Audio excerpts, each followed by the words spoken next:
Welcome to Talk World Radio, a half-hour discussion of politics as if the people mattered. I'm David Swanson. This week on Talk World Radio, I'm going to talk a little bit, or rather a lot, because I'm not going to have a guest as I always do. But I can talk, and I've got a few things I want to talk about with you this week. Four people I want to talk about in general. A guy named Robert Kagan, a movie maker named Christopher Nolan, or if you prefer, Odysseus, a guy named Gabriele D'Annunzio, and I'm sorry to say, a person named Donald Trump. Now, first, Robert Kagan. This guy is a veteran warmonger extraordinaire, and he wants to know what the, quote, utility would be of admitting that the war on Iraq was, quote, a mistake. Well, I'm glad he asked, but mistake is not exactly the word. This was a criminal action based on lies that killed over 1 million people, injured over 4 million people, made homeless over 4 million people, left behind permanent environmental devastation, shattered the rule of law, generated terrorism, impeded global collaboration on non-optional crises, diverted trillions of dollars away from desperate needs, shredded our civil liberties, fueled bigotry and xenophobia, militarized policing, and led in a fairly straight line to the catastrophe we are in right now. In an August 4th interview published by Responsible Statecraft, an interviewer asked veteran warmonger Robert Kagan to admit that attacking Iraq had been a mistake. Quote, mistake. Right away, we have to stop asking whether it was, as it obviously was, a crime, a mass murder spree, a hugely destructive atrocity, absolutely devastating the natural environment, international law, and so on. Instead, the question becomes whether it was an error of calculation. The same interviewer pushes Kagan towards celebrating soft power over hard power as a better tool of imperialism. With that accepted goal, was destroying Iraq a mistake? Or, as the interviewer also calls it in perhaps the most extreme euphemism in history, unnecessary? And what does Kagan answer?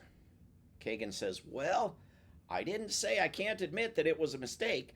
I'm not sure what the utility of admitting that it was a mistake is. It's not going to bring anybody back to life. End quote. Aha, you say.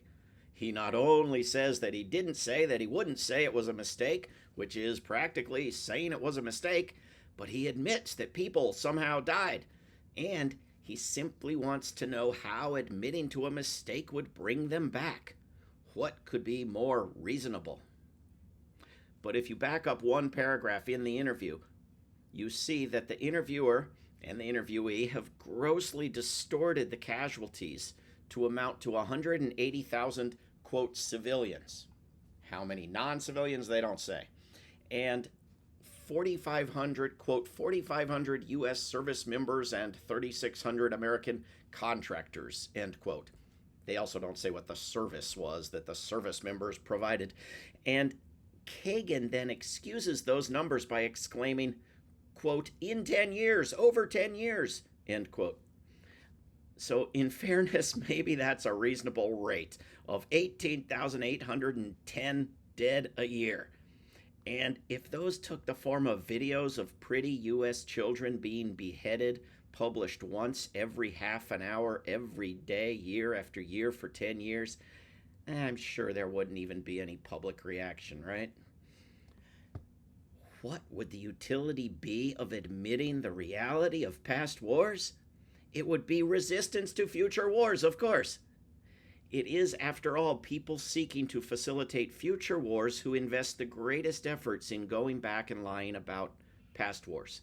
So it is interesting that Kagan blurts out the truth on a traditional past wars lie in this same interview when he says, quote, I never denied that blowback was a reality. In fact, my writing shows that when the United States is out there acting in the world, Americans tend to not even be aware of the effect of American power on other nations. And so they're constantly shocked whenever the use of American power leads to a response. The best example is Japan and Pearl Harbor. Many Americans acted like it was out of the blue when Japan attacked us, when in fact the U.S. pursued policies that were likely to lead to a Japanese attack. The same was true of 9/11 in the sense that it was at least in part a response to the American presence in the Middle East. The question is, do you act even though you know that there is going to be blowback because the stakes are worth it? So I never doubted it, and as I say, recognizing the effect of American power on other nations is an important part of my history. End quote. It's helpful, I suppose, for a notorious warmonger, even without a substantial argument, provided abundantly by others after all, to admit to this bit of truth, when congressional candidates are viciously criticized for the same. And this strikes me as the admission of wrongdoing disguised in another form. I don't recall a single voice in the Mickey Matt pitch for the war on Iraq that said, "This will probably generate more anti-U.S. violence, just as did the U.S. actions that led up to Pearl Harbor and 9/11, but it's going to be worth it anyway because... ... And the reason I never heard such a voice is, of course, that there is nothing that could be said to complete that sentence. So Kagan may question whether he should admit to a, quote, mistake, but at the same time, he is removing from his propaganda arsenal the single biggest, most dominant tool. For a habitual liar, that may be the closest to penance that we're going to get. Now I want to shift to Mr. Nolan, the filmmaker, or Mr. Odysseus, the sea voyager. Now, I have no opinion on the casting or the acting or the straying from the original in the new Hollywood Odyssey.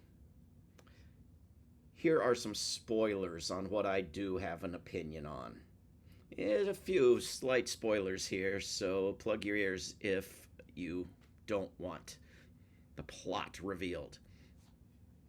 Christopher Nolan and whoever else had a role in this production tried to improve on ancient morality in one particular way and not in another particular way. That is to say, Nolan de-glorified war. In this movie, we are told that the Greeks were lied into the Trojan War for economic reasons. The warriors were forced into the war through threats to their families and towns.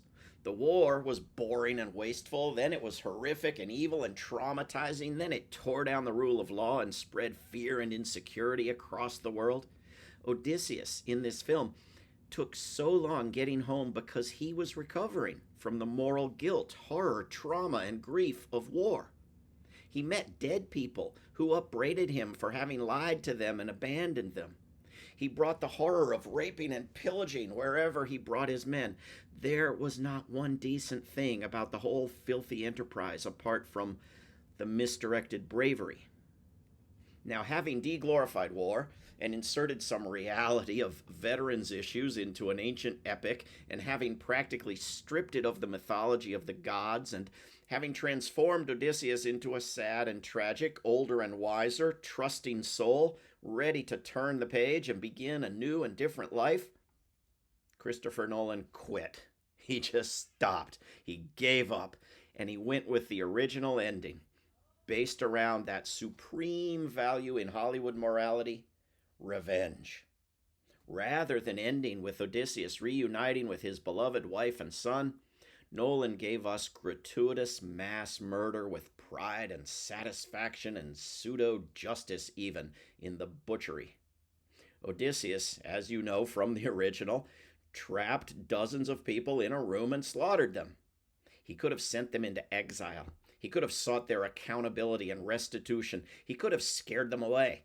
Indeed, he had to lock the doors to keep them from running away. But all thoughtfulness fell before the king of the gods, revenge. There was no more consideration of moral development whatsoever. Have we advanced any since antiquity? Homer knew that war was traumatic. The cartoonish version of war in which killing is easy and surviving is simple is a creation of modern propaganda and movies. Homer celebrated revenge and the movie industry does not question it today. Neither do corporate media outlets. While revenge is not a legal or moral or practical justification for wars, it was the media's accepted basis for the war on Afghanistan for years.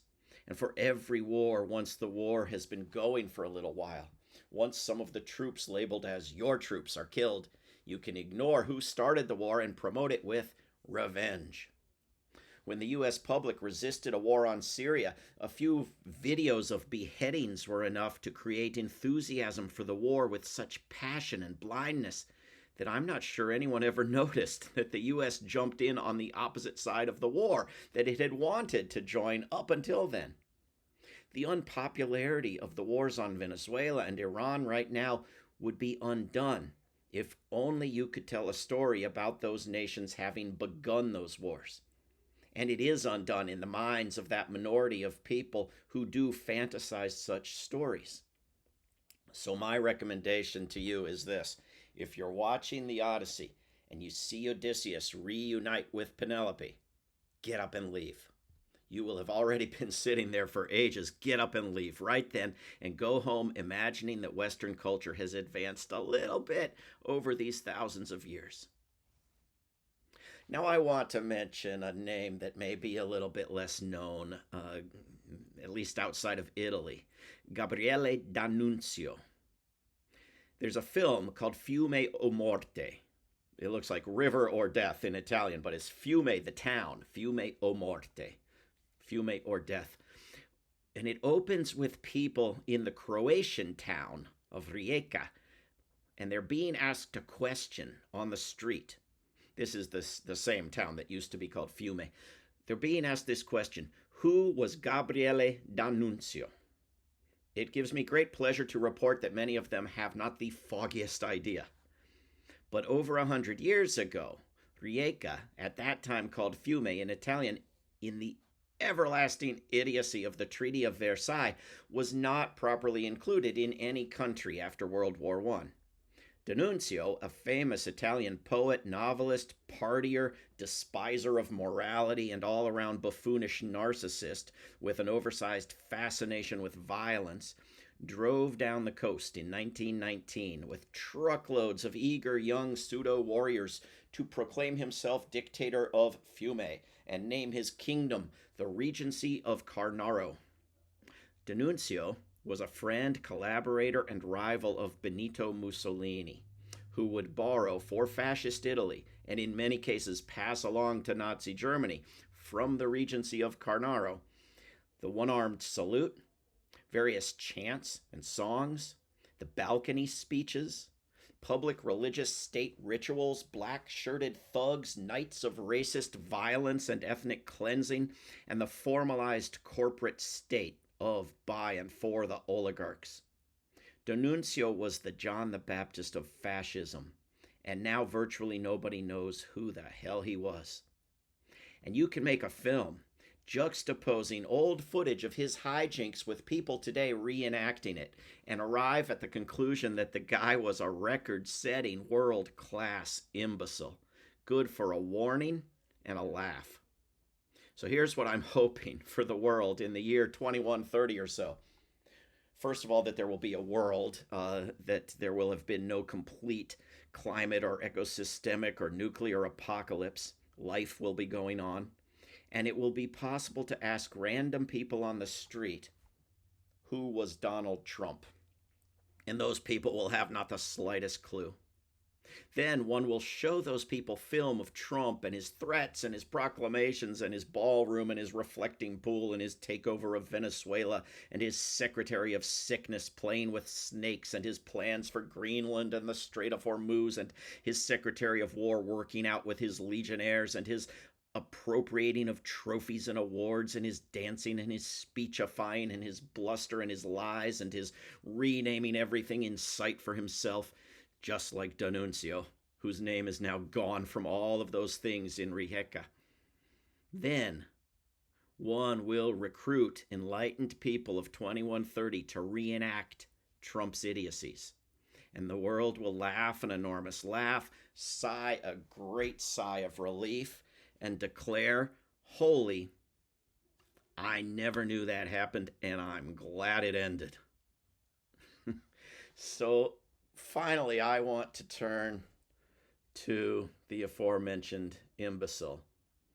And I want to note what's happening in the chattering on US social media and media.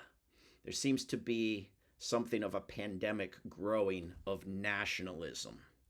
And this was growing in time for the 4th of July, but it's been growing even since then. The 4th of July, this celebration of a declaration of the crimes and abuses of King George, a laundry list of horrors that pale beside the accomplishments of any recent U.S. president. These quaint abuses of His Royal Highness, of the blue piss, who in reality was more progressive and less tyrannical than your average 21st century prime minister, but who was preventing the expansion of the ethnic cleansing further west and showing signs that he would do what he soon did, agree to ending the slave trade. That guy had to go. Proto-communist he must have been. Now, to say such a thing, I must really hate America, right? Not, hey, that's false, or hey, that's misleading, or hey, that's incomplete. Facts don't come into it. Beliefs are a duty, not the outcome of learning. It comes down to what is polite. Wearing a shirt that says Zionism is racism is deemed impolite, completely regardless of the fact that it's true. And not just impolite, but worse than genocide. Stealing the name of 2 continents for 1 country, on the other hand, is not only acceptable but mandatory. America. But here's the thing. I don't dislike the United States any more or less than any other nation. I find the heart-thumping, open-mouthed, drooling, flag-waving, fascistic ceremony demanding devotion to a national government, its war machine, hugely destructive and damaging. As long as that is incomprehensible, I am compelled to face the question, well, which nation do you love? But that is like asking me which knucklehead I favor in a duel, or which jackass am I rooting for in a cage fight at the U.S. Royal Palace, or which race or religion do I cheer for, when I have no use for any of such sides-taking. My sense of self is completely and utterly divorced from the question of who has more money, China or the United States. Though why the hell a place with 4 times the people shouldn't have roughly 4 times the money eludes me. Now, I absolutely adore the fraction of the United States that I've ever been in. Most of the people I've ever met there. Heaps of natural and human-built locations, all sorts of cultural creations, and so forth. I love the city I live in, but nobody demands that I swear my allegiance to my city's flag. And to tell you the truth, I'm not sure if it even has a flag. No country or state requires me, no county or state requires me to fund the wholesale slaughter of anyone outside its borders at the whim of a demented narcissist.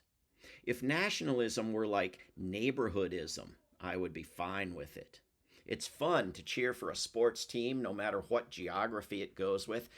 It's the mistreatment of the other nations' teams in something like the World Cup and the flyovers of the murder planes that I can do without. Because here's the thing, I also absolutely adore all kinds of other places I've been and people I've met outside of this one country. And even though I've been taught that any particular group of people has to be extensively humanized before I should give a damn about them, I've not been shown any actual reason to doubt that all humans are humans and equally worth caring about. My more liberal friends and neighbors understand about bigotry when it comes to almost anything other than nationalism.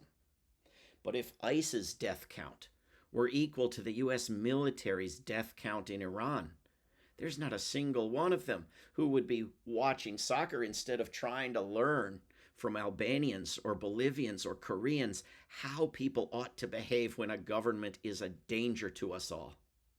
Not only is xenophobia the last acceptable bigotry, but it is as insidious as all the others.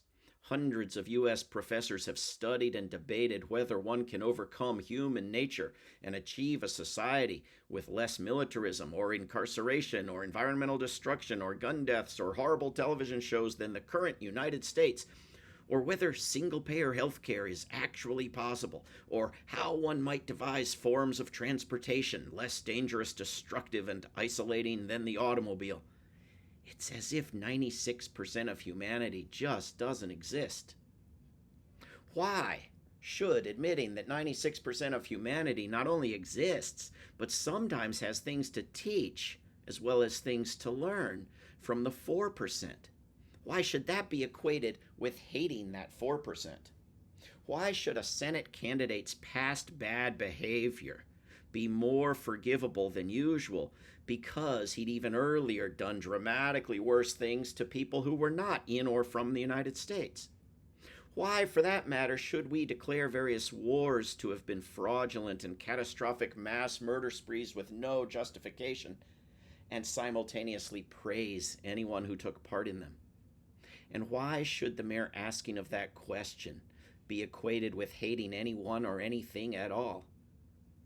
I've searched for the elusive good nationalism or true positive patriotism without much success.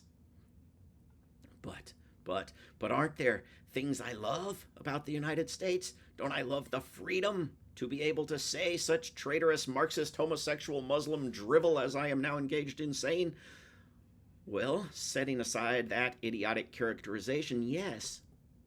But I love civil liberties everywhere, including places that have fewer of them and places that have more of them than the United States does. I'm not a fan of the violent threats people will post in response to this radio show and podcast, or of the privatized public forum that will proclaim that those comments meet its, quote, standards. Those don't seem to fit with these assertions of freedom. I'm not a big supporter of firing people for opposing genocide or imprisoning people for moving boxes of leftist magazines. I realize that I lose something by not talking about the U.S. soccer team in the first person, and not just that imaginary thrill of being a much better soccer player than I am. But I gain a great deal by also not speaking that way about the Pentagon. And I gain even more by identifying with the good in billions of people everywhere. I get no credit for the wonderful people of Albania shutting down their country over a single Trump project. But I identify with them in the way that you may identify with anyone who marches in a No King's election rally for Schumer Jeffries types, or perhaps in the way that you identify with torch-bearing Nazis. I hope you don't, depending on who you are. The world is a huge place with vastly more to offer than is imagined in anybody's nationalism, my dear humans, and the laboratories of democracy as well as those of tyranny are mostly not in this little blinkered corner of the earth. No, I'm not a fan of the scary Democrats rumored by Republicans to favor, cue the nightmare music, open borders. Not a single one of them actually does, but I am a fan of actually open borders. They're already open for oligarchs, culture, wildlife, and diseases, just not for most people. You shouldn't suffer because of your race or religion or gender, etc., but suffering because of where you were born, hey, that's your problem, buddy. If you want to move, just because my holy Roman government bombed your house or you're not inclined to work harder under illegal sanctions, well, boo-hoo, screw you, Jack. You come here and anything could happen. I could learn what happened to your home. I could learn how to protest. I could learn how to cook. I could learn some soccer songs. I could learn that you don't want to murder or rape anyone. And then where would I be? And why would I be voting for senile sociopaths, and whose fault would be anything the aristocracy imposes on us if it's not yours? Now, if you're still here, I mean you, dear listener and viewer, if you've gotten this far, I want to tell you what I like least about nationalism. It is an all-purpose excuse. You want better schools? Too bad. Not the American way. Want better health care? You're trying to infect America with your socialism disease. Want to build more houses? Stop tearing down the fabric of the nation. Some people in the United Kingdom on each 4th of July demand independence from the United States. It's true. I've been there. I've seen them do it. I've helped them do it. I think we should all demand independence from every nation, the one we're in and all the other ones. Now, I have a few minutes left. I want to say what I think is the top most useful thing people can be doing right now in the United States, and that is pressuring in every possible way through emails and phone calls and local resolutions and events and rallies and protests and sit-ins and marches and media creation. The proposal that is on the table in the United States Congress to dramatically strip away funding from just about everything decent or good and put it into a radically enlarged military, the likes of which the rest of the world and the rest of the ages that humanity has lived through has never seen. Trump is demanding that Congress fork over $1.5 trillion in military spending. But according to a report from the Project on Government Oversight, U.S. military spending is already $1.5 to $1.7 trillion a year. Or if you include, and why shouldn't you, interest on debt for past military spending that the U.S. government goes on paying, it's $1.7 to $2.3 trillion a year already. Now, this report gives us not the slightest hint at any reason to doubt that highest figure, $2.3 trillion. And if that's right, and if Trump's servants on Capitol Hill get away with it, get away with adding another $0.5 trillion just for kicks, and another $0.2 trillion for destroying Iran, or for rebuilding bases that Iran has destroyed in a war that Trump started, and the pending destruction of which was the immediate excuse for starting that war, well, then we will be at $3 trillion a year. And barring the appearance of a spine in a significant number of members of Congress, another $3 trillion or more next year and the next year and the next year. In 2025, the entire non-United States world, for which the Stockholm International Peace Research Institute, or SIPRI, has got data, spent $1.86 trillion on militaries. The reason the U.S. government cannot win a war is not a lack of spending, but a lack of any coherent meaning to the concept of winning a war. There is no amount of murder and destruction that persuades survivors to like or to willingly obey you. There just isn't. Peace to everybody everywhere on earth. No more war. See you next week. This is Talk World Radio. I'm David Swanson. Take action at rootsaction.org. Help end war at worldbeyondwar.org. Read or listen to today's Peace Almanac entry at peacealmanac.org. All past shows can be heard at talkworldradio.org. Talk World Radio is produced in Charlottesville, Virginia, and syndicated by Pacifica Network.